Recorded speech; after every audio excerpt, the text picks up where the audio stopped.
Janelle Weatherby, 17 years old, sharp, defiant, full of fight, and underneath it all, clinging to hope.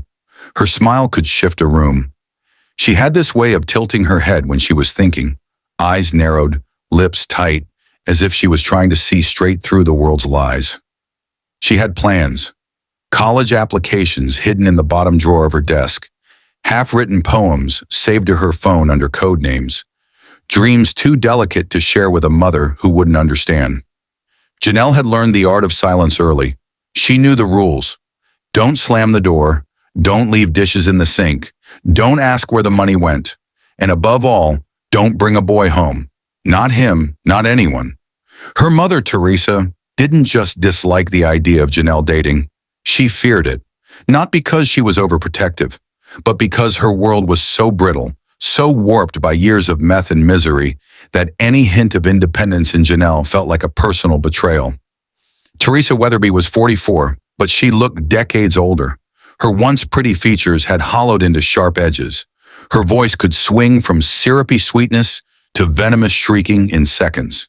The neighbors called her eccentric. The teachers whispered about neglect. But inside that house on Sycamore Drive, the truth was more sinister. Teresa had been using meth since her early 30s. What began as a way to lose weight and stay awake during long shifts at the diner slowly became the thing she served. Her veins weren't just full of chemicals. They were full of paranoia, resentment, and unresolved trauma. The house they lived in was small, one of those beige stucco Florida homes that always looked 2 degrees too hot. The blinds were always drawn. The air smelled faintly of mildew and old takeout. Janelle did what she could, kept her room clean, helped with groceries, stayed invisible when things got tense. But the truth is, she'd been emotionally orphaned long before she ever thought of leaving. She found refuge in small things, music blaring through headphones, whispered phone calls at night, and the steady arms of someone who saw her, her boyfriend, Kyle. Kyle wasn't a perfect guy, but he wasn't what Teresa thought he was. He wasn't dangerous. He wasn't abusive. He was safe in a world that never was. They kept their relationship hidden, not because it was wrong, but because Janelle knew exactly what would happen if her mother found out. The outbursts, the accusations, the threats, maybe even worse. And so, they met in secret, at the park near the abandoned gas station, at the far end of the strip mall parking lot. Sometimes when Teresa was on a binge, Kyle would sneak through Janelle's window, and they'd lay together in the dark, speaking in whispers, dreaming up impossible futures. But something in the house was shifting. Teresa was using more frequently. She'd stop talking mid-sentence, stare at the wall, then accuse Janelle of hiding things. Money, food, even her own thoughts. She'd search the girl's backpack, flip through her phone, yell about demons, men in the walls, cameras in the toaster. There were days when Janelle would come home to find every single drawer dumped out, clothes scattered, mirrors cracked. Teresa was slipping into a hole no one could pull her from, and worse, she believed she was climbing out. Teresa's delusions were turning sharper. Janelle's secret was growing harder to hide. And Kyle was getting reckless. He started leaving things behind. A hoodie in the closet, a charger plugged into the wall. Teresa began to sense something. She started watching Janelle more closely, asking questions that didn't make sense, muttering to herself in the early morning hours. There were nights she didn't sleep at all, just sat in the living room, eyes wide, clutching a steak knife, and whispering threats to shadows. Then one afternoon, the silence snapped. Teresa was rifling through the laundry basket when she found something she couldn't ignore. A crumpled photograph tucked into the pocket of Janelle's jeans. It was a selfie. Janelle and Kyle, cheek to cheek, smiling like they had nothing to fear. It was innocent. But to Teresa, it was proof. Proof of betrayal, of invasion, of danger. Her delusions took over, framing Kyle not as a teenage boy, but as an agent of destruction. And worse, her own daughter as the enemy. And in that moment, something inside her fractured completely. The calm, what little of it remained, was gone. Because Teresa Weatherby had made up her mind. And whatever piece Janelle thought she had, it was about to be obliterated, But an unexpected discovery would soon shatter their fragile peace. It happened on a Wednesday, late afternoon, that strange golden hour where the sun starts to burn sideways through the blinds, casting long shadows over everything. Janelle had thought her mother was out. She usually was around this time, gone on a run, sometimes for hours chasing the next hit or picking fights with ghosts no one else could see. So when Kyle climbed through the bedroom window, shirt half untucked, grinning like a kid sneaking into a movie, she didn't feel fear, just relief, just love, just the reckless kind of joy that lives in secret teenage romances. But Teresa never left that day.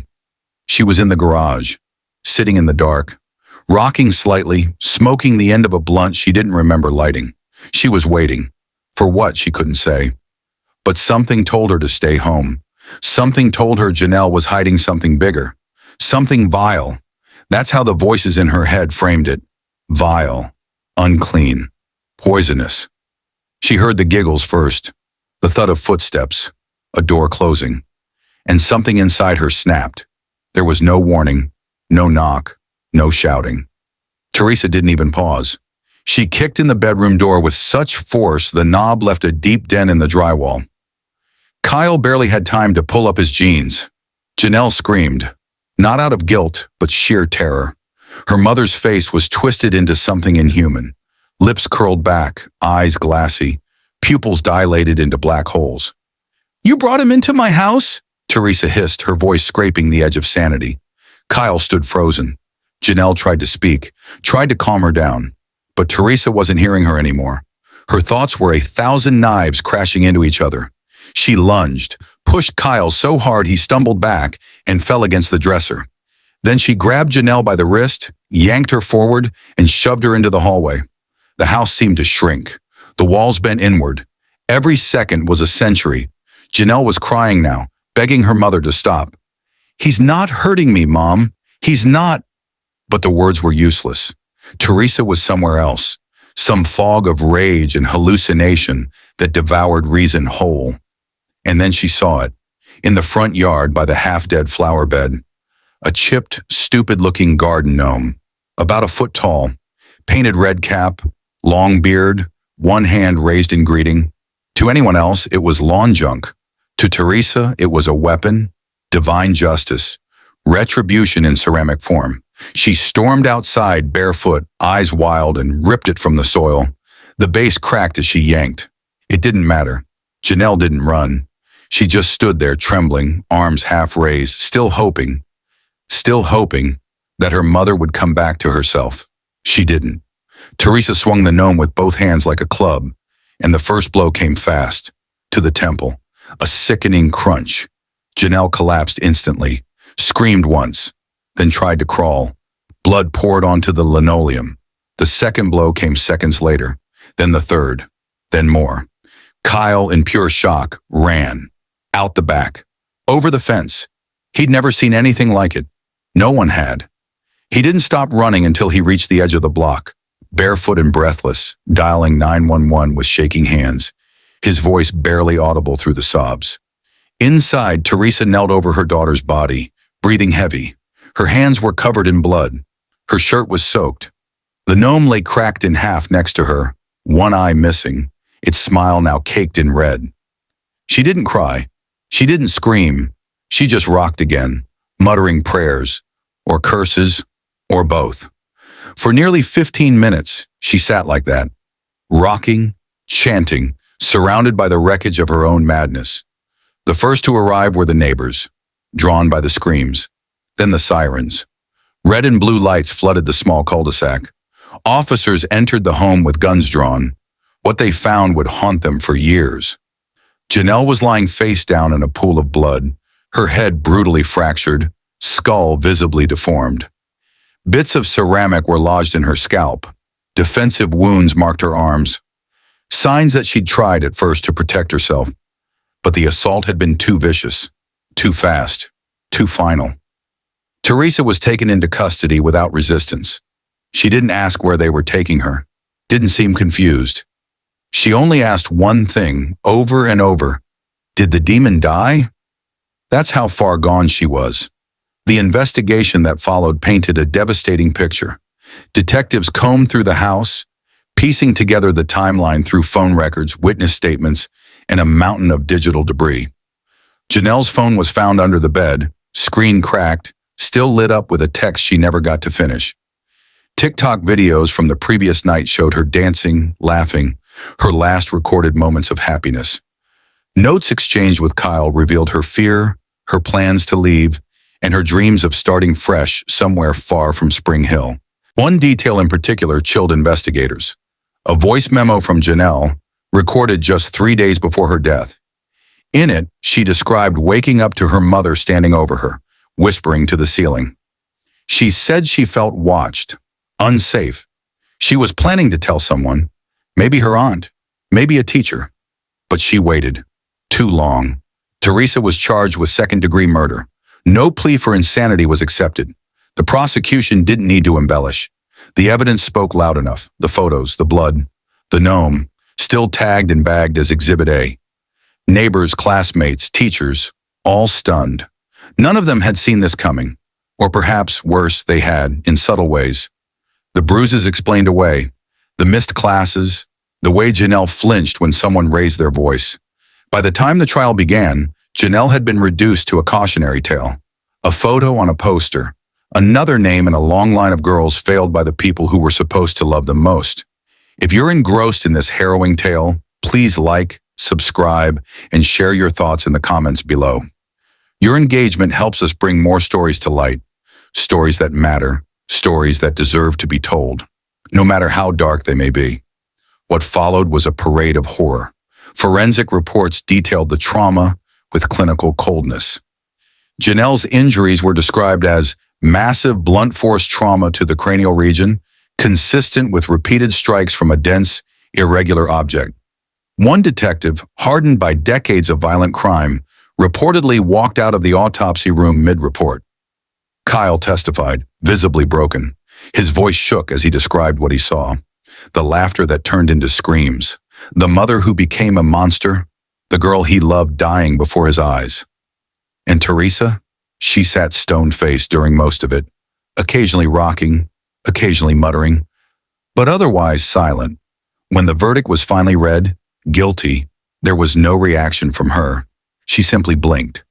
Once, as if hearing the weather. No remorse, no understanding, just vacancy. To this day, the Weatherby house sits empty. Some say it's haunted, others just say it's cursed.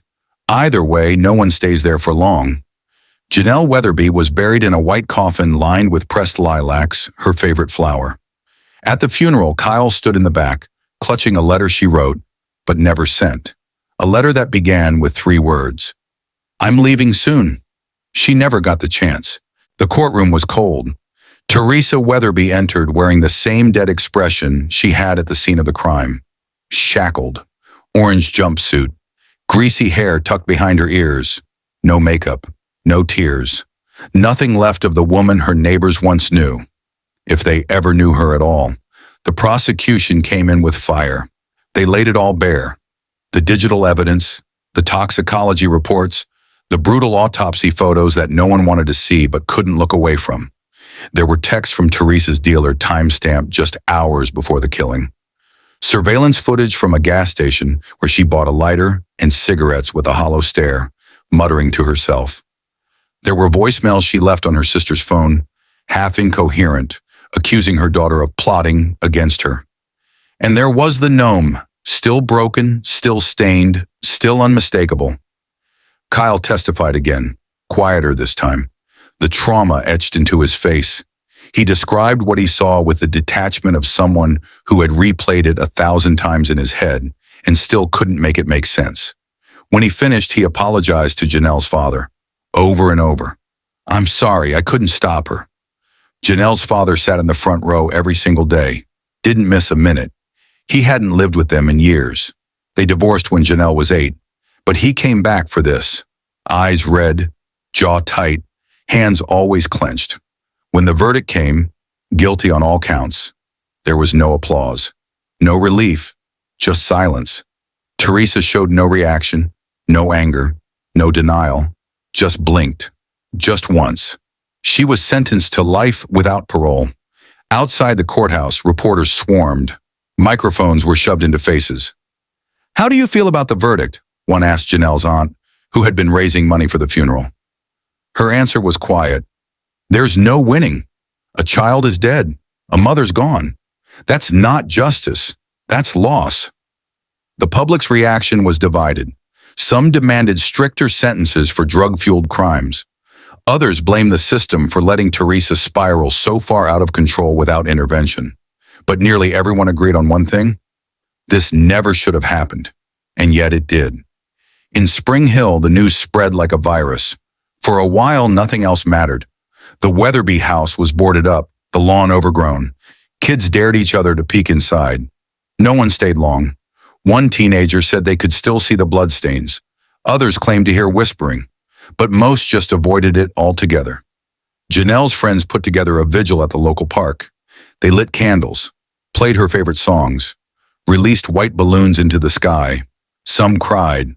Others just sat in silence, holding hands trying to process the unthinkable. A few of her classmates made tribute videos. One of them ended with a simple line: "She deserved better." We all knew it.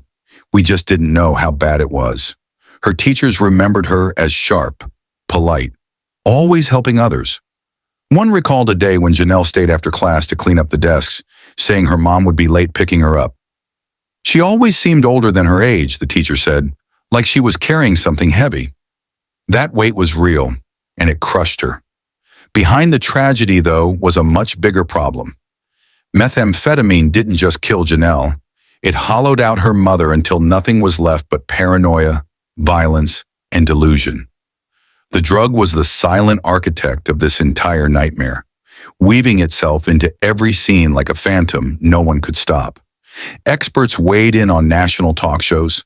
Doctors, psychologists, lawmakers. They talked about the rising epidemic, the way meth rewires the brain, how it feeds into paranoia, manipulates perception, distorts reality. They cited studies showing long-term users experience hallucinations, aggression, manic episodes. But facts don't stitch up families. Statistics don't bring back daughters. What did come out of it, what little good could be salvaged, was awareness. The school district implemented new mental health check-ins. Hotlines were promoted. Anonymous reporting systems were encouraged for teens worried about their home life. Local rehab centers received small increases in funding, though not nearly enough. Some good, perhaps, but always too late for Janelle. Janelle's cousin now runs a blog dedicated to sharing stories of domestic violence, addiction, and the cracks that people fall through. She writes every week. Sometimes she talks about Janelle. Sometimes she doesn't, but it's always there, between the lines, the rage, the heartbreak, the unanswered questions. Why didn't anyone see the signs? Why did no one step in? Why did a mother become a murderer? No one had the answers. Maybe no one ever will. But one thing remains painfully clear. When addiction takes hold, it doesn't just ruin a life. It erases it. And if no one intervenes, it can take down entire families, whole bloodlines, in a matter of moments. Janelle Weatherby was 17, a living, breathing soul with dreams still half written. Her death didn't come from a stranger. It came from the one person who should have been her first line of safety, her mother. The woman who once held her in her arms now stood accused of ending her life in the most violent, senseless way imaginable. Not because of hatred, but because of a mind eaten alive by addiction. Paranoia doesn't wear a warning sign. Meth doesn't knock before it enters. And by the time it takes hold, the person you once knew has already vanished. This story is not easy to sit with, nor should it be. We like to think tragedies arrive with thunder, big, loud, impossible to miss. But most of them creep in through silence. There are thousands of Janelle Weatherbys across the country, lives balancing between chaos and hope. Some are still walking the halls of your local high school. Some are hiding bruises beneath hoodies. Some are just trying to stay invisible until they can leave. But they shouldn't have to. Janelle deserved to grow old, to fall in love again, to make mistakes, write bad poetry, get a cat, see the Eiffel Tower. She deserved therapy, protection, choices, not a broken garden gnome and an obituary. So we're left with this, a hard truth. Addiction doesn't only destroy the addicted, it pulls down everything in its orbit. Relationships, safety nets, futures. And mental health isn't a side conversation, it's the main one. If no one checks in, if no one steps up, if no one intervenes, then someone like Janelle gets written into history with a death certificate instead of a diploma. If this story moved you, if it made you angry, sad, speechless, don't let it fade into the algorithm.